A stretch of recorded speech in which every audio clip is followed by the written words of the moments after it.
نحمده ونصلي على رسوله الكريم اما بعد فاعوذ بالله من الشيطان الرجيم بسم الله الرحمن الرحيم اللهم صل على سيدنا ومولانا محمد وعلى آل سيدنا ومولانا محمد وبارك وسلم وصل علیہ۔ ناظرین کرام، آپ دیکھ رہے ہیں AWC ڈیجیٹل میڈیا اور میں ہوں خواجہ عاشق حسین۔ ناظرین کرام، رمضان المبارک اللہ رب العالمین کا بہت بڑا انعام اور امت محمدیہ پر اللہ تعالیٰ کی بہت بڑی رحمت تھی۔ اور رمضان المبارک کے بعد جس طرح طالب علم ایک امتحان میں کامیاب ہوتا ہے تو اس کے بعد اسے رزلٹ دیا جاتا ہے اور اس کے نتیجے میں وہ خوشی مناتا ہے، تو گویا رمضان المبارک میں ایک خدائی قانون قرآن مجید کی شکل میں نازل ہوا اور اس کا نزول کی تکمیل ہوئی۔ اس کے بعد بندہ مومن اس عطیہ خداوندی ملنے پر وہ خوشی کا اظہار کرتا ہے۔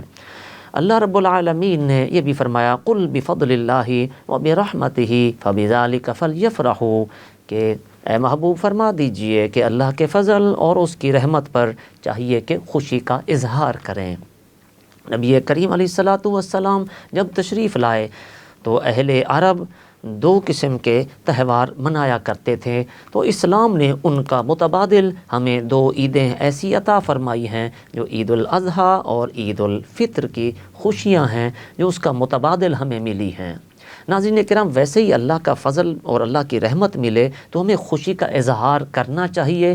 رمضان المبارک بھی اللہ کی رحمتوں اور برکتوں کا خزانہ ہمارے پاس آیا تھا، تو اس کے اختتام پر بھی اللہ کی رحمتیں نازل ہوتی ہیں، تو ہمیں ایک قلبی فرحت اور خوشی کا سامان میسر آتا ہے۔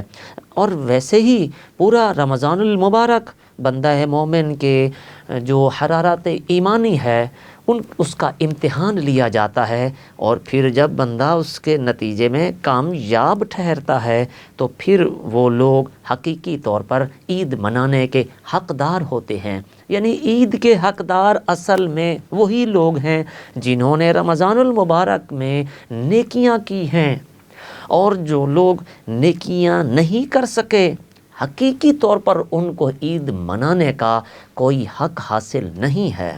حضرت عمر فاروق رضی اللہ تعالی عنہ نے کیسے عید منائی؟ روایتوں میں ملتا ہے کہ عید کے دن آپ دروازہ بند کر کے رو رہے ہیں۔ بچوں نے پوچھا کہ ابا جان، آج تو عید کا دن ہے، یہ خوشی کا دن ہے، تو خوشی کی جگہ رونا کیسا ہے؟ تو آپ نے کیا خوبصورت ارشاد فرمایا کہ ھذا یوم العید وھذا یوم الوعید، یہ عید کا دن بھی ہے، یہ وعید کا دن بھی ہے۔ انا لا ادری ام من المقبولین او من المطرودین، اور میں نہیں جانتا، مجھے معلوم نہیں ہے کہ میں مقبول لوگوں میں شامل ہوتا ہوں یا رد کر دینے والوں میں شامل ہوتا ہوں۔ تو ناظرین کرام، جس کے نماز و روزے اللہ کی بارگاہ میں قبول ہو گئے، یقیناً اس کے لیے تو حقیقی عید کا دن ہے، اور جس کے نماز روزے ریجیکٹ کر دیے گئے، اس کے منہ پر مار دیے گئے، رد کر دیے گئے، تو اس سے وہ کہے کہ عید منا رہا ہے۔ لیس العید لمن لبس الجدید انما العید لمن خاف الوعید، عید جو ہے وہ صرف نئے کپڑے پہننے کا نام نہیں ہے، دراصل عید اس کی ہے جو اللہ کے خوف سے ڈر گیا ہے۔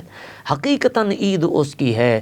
اسی طرح حضرت شیخ عبد القادر جیلانی غوث پاک رضی اللہ تعالیٰ عنہ بھی عید کے دن جو ہے اپنے گھر میں مغموم پائے گئے۔ لوگوں نے پوچھا تو آپ نے فارسی میں ایک ربائی لکھی جس کا مفہوم و خلاصہ یہ تھا کہ خلق گوید غدن عید است، کہ لوگ کہہ رہے ہیں کہ کل عید ہے، میری عید تو تب ہوگی جب میں دنیا سے اپنا ایمان سلامت لے کر جاؤں گا۔ تو ناظرین کرام، تو یہ دراصل عید کا فلسفہ کیا ہے، ہمیں عید کس طرح سے منانی چاہیے، اور حقیقت میں عید منانے کے حقدار کون لوگ ہیں؟ وہی جنہوں نے نیکیوں کا بیج بویا ہے، کیونکہ یہ دن جو آتا ہے یہ اللہ کی رحمت حاصل کرنے کے لیے، بندہ مومنین کے گناہوں کی معافی کے لیے آتا ہے۔ یہ عام معافی کا دن ہوتا ہے۔ اللہ رب العالمین اس رات میں، جب رات آتی ہے اس کو لیلۃ الجائزہ کا نام دیا جاتا ہے، پھر اگلے دن یعنی انعام ملنے کی رات ہوتی ہے، جب اگلا دن آتا ہے، صبح ہوتی ہے، رب العالمین فرشتوں کو بھیجتا ہے اور وہ آ کر زمین پر پھیل جاتے ہیں، گلیوں کے کونے پر کھڑے ہو جاتے ہیں اور اعلان کرتے ہیں، اے امت محمدیہ، آؤ اس رب غفار کی طرف جو بہت زیادہ عطا کرنے والا ہے، جو بہت زیادہ بخشنے والا ہے۔ رب العالمین فرماتا ہے جب بندہ مومنین عیدگاہ میں جمع ہو جاتے ہیں اور رب سے دعائیں مانگتے ہیں، اللہ تعالیٰ اپنے بندوں پر فخر فرماتا ہے اور رب فرماتا ہے، اے میرے بندو، اگر تم مجھ سے اپنی دنیا کی بھلائی کا سوال کرو گے تو میں تمہیں عطا کروں گا، اور آخرت کی بھلائی کا سوال کرو گے تو اس میں بھی میں وہ کروں گا جس میں تمہارے لیے خیر ہوگی۔ تو عام معافی کا اعلان کیا جاتا ہے اور بندہ مومنین پر اس اللہ کی نازل ہوتی ہوئی رحمتوں کو دیکھ کر شیطان بدحواس ہو کر چیخیں مارتا ہے۔ حضرت وہب بن منبہ فرماتے ہیں کہ وہ زور زور سے چلاتا ہے، اس کی ذریت، اس کے شیاطین اس کے گرد جمع ہو جاتے ہیں، کہتے ہیں استاد جی کیا بات ہے، کیا معاملہ ہے، آپ اتنا زور زور سے کیوں چلا رہے ہو؟ تو وہ کہتا ہے آج امت محمدیہ پر اللہ نے اتنا فضل و کرم کیا کہ سب لوگوں کو بخش دیا ہے۔ وہ کہتے ہیں استاد جی اب اللہ نے بخش دیا ہے تو ہم کیا کر سکتے ہیں؟ تو وہ کہتا ہے ایسے کرو، اب تم ان کو دوبارہ لذات دنیا میں مشغول کر دو، دوبارہ ان کا رخ گناہوں کی طرف موڑ دو۔ تو پھر بندہ مومن شیطان کے ہاتھوں کچھ جو ناعاقبت اندیش نوجوان ہوتے ہیں وہ بھول جاتے ہیں، اور پھر اس ماہ رمضان میں جو نیکیاں کی ہوتی ہیں ان نیکیوں کا تقدس بھی پامال کرتے ہیں، مختلف قسم کے گناہوں میں مبتلا ہو جاتے ہیں، اور سینما گھر جو پورا مہینہ بند رہتے ہیں وہاں پہ جا کر پھر ان کی رونقیں آباد کرتے ہیں۔ گویا پھر اس طرح شیطان اپنے مقصد میں کامیاب ہوتا ہوا نظر آتا ہے۔ خدا کے لیے ایسی تھیلی میں اپنی نیکیاں مت جمع کریں جس میں سوراخ ہوں۔ تو یہ آپ سارا مہینہ جو تقوی اور پرہیزگاری کے سائے میں گزارتے رہے، تو بھائی یہ عید کے دن آپ یہ کیا کر رہے ہیں؟ ذرا اپنے آپ کو سنبھالیے، ذرا خیال کیجئے۔ آج کا دن تو اللہ کی رحمتیں لوٹنے کا دن تھا، ہم کیوں جو ہے وہ خرافات میں پڑ گئے؟ تو لہٰذا ناظرین کرام، ہمیں چاہیے کہ عید کے مبارک دن پر جب اللہ کی رحمتیں نازل ہو رہی ہیں، ہم اللہ کی رضا اور خوشنودی کو حاصل کرنے کے طلبگار بن جائیں۔ حضرت عمر بن عبد العزیز رضی اللہ تعالی عنہ کی شہزادیاں عید سے 1-2 دن پہلے آئیں، کہنے لگیں اے بابا جان، ہم بادشاہ وقت کی بیٹیاں ہیں، مہربانی کریں ہمیں نئے کپڑے سلوا کے دیں، ہمارے نئے کپڑے آپ نے نہیں خریدے۔ آج بھی ہمارے بچوں کا یہ تقاضا ہوتا ہے، ذرا دیکھیے تو صحیح، وہ امیر المومنین ہیں، بادشاہ وقت ہیں۔ آپ نے کہا کہ بیٹیوں، عید کے لیے نئے کپڑے پہننا تو ضروری نہیں ہوتے۔ تو بچیوں نے اصرار کیا، ضد کی کہ نہیں بابا جان، ہماری سہیلیاں ہمیں تانے دیں گی کہ دیکھو تم تو بادشاہ کی بیٹی ہو اور عید کے دن بھی تم نے میلے اور پرانے کپڑے پہنے ہوئے ہیں۔ آپ نے فرمایا بیٹا انہی کپڑوں کو دھو کے پہن لینا۔ بچیوں نے کہا کہ نہیں۔ بالآخر آپ نے اپنے خزانچی کو بلوایا اور اس کو کہا کہ بھائی ایسے کرو، کیا مجھے میرے 1 مہینے کی تنخواہ، میری سیلری ایڈوانس دے دیتے ہو؟ خزانچی نے کہا حضور آپ کا حکم سر آنکھوں پر، لیکن کیا آپ مجھے یہ گارنٹی دیتے ہیں، آپ کو یہ یقین ہے کہ مزید 1 مہینے تک آپ زندہ بھی رہیں گے؟ آپ نے یہ سنا تو ایک دم آپ پر شوق گزرا۔ آپ نے کہا یقیناً تو نے اچھی بات کہی ہے۔ پھر بیٹیوں کو سینے سے لگایا اور کہا کہ بیٹا کوئی شخص اس وقت تک اللہ کا محبوب اور مقرب نہیں بن سکتا، اللہ کی خوشنودی کو نہیں پا سکتا جب تک وہ اپنی خواہشات کو قربان نہ کرے۔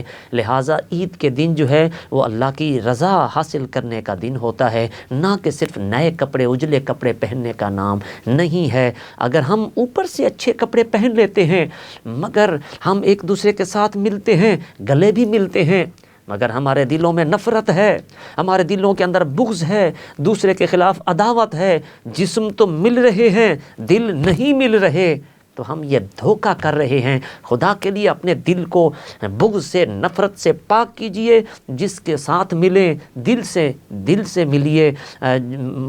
مسلمان کو، ایک بندے کو دوسرے بندے سے جو کینہ رکھنا ہے یہ نہیں اچھا، اور جس سینے میں کینہ ہو وہ سینہ نہیں اچھا۔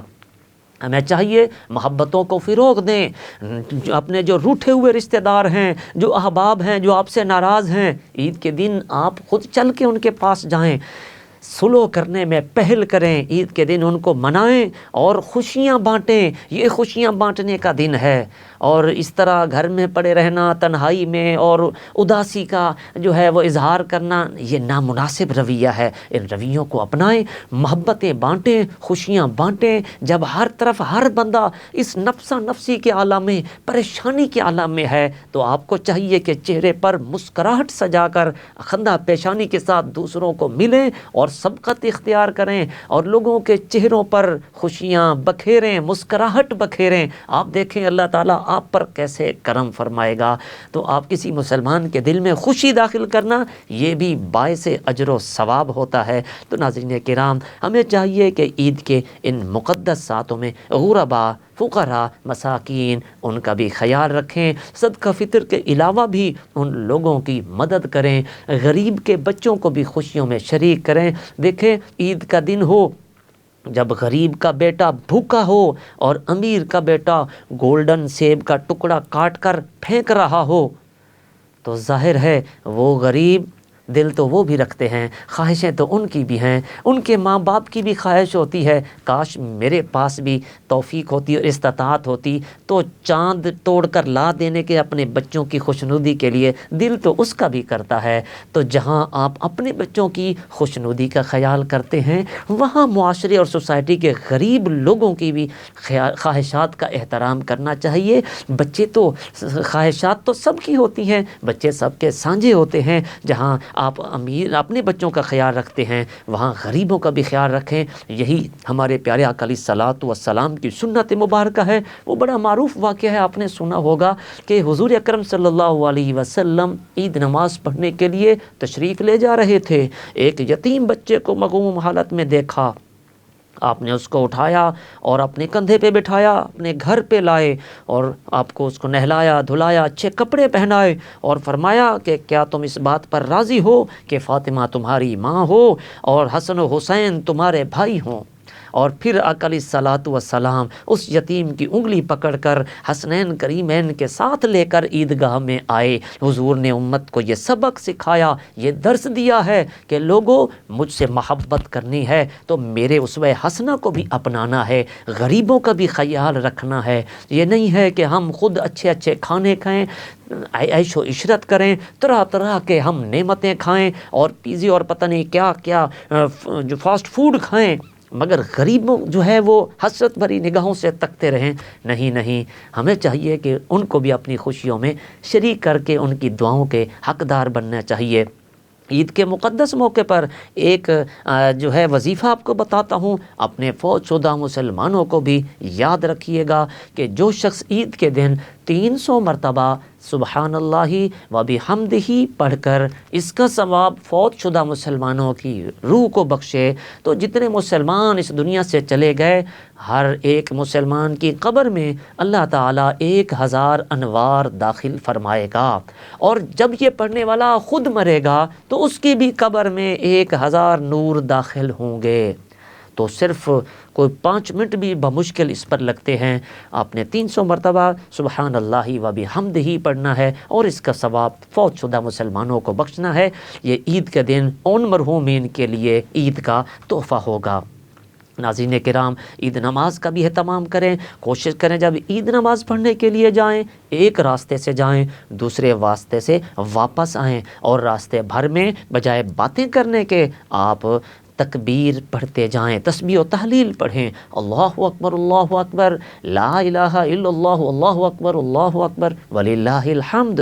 یہ چھوٹی عید پر یعنی عید الفطر کے موقع پر آہستہ آواز سے، اور عید الاضحیٰ کے موقع پر بلند آواز سے پڑھنی چاہیے۔ فلسفہ اس میں یہ ہے کہ آپ جہاں جہاں سے ذکر کرتے ہوئے گزرتے جائیں گے، وہ در و دیوار، وہ زمین کے حصے آپ کے ذکر کے گواہ بن جائیں گے، بروز قیامت آپ کے ان نیک اعمال کی گواہی دیں گے۔ تو ناظرین کرام، اسی کے ساتھ ہی اپنے میزبان خواجہ عاشق حسین کو اجازت دیجیے، اپنے ارد گرد کا خیال رکھیے اور AWC کی پوری ٹیم کو اپنی خصوصی دعاؤں میں بھی یاد رکھیے گا۔ اللہ تعالی ہم سب کا حامی و ناصر ہو۔ السلام علیکم ورحمۃ اللہ وبرکاتہ۔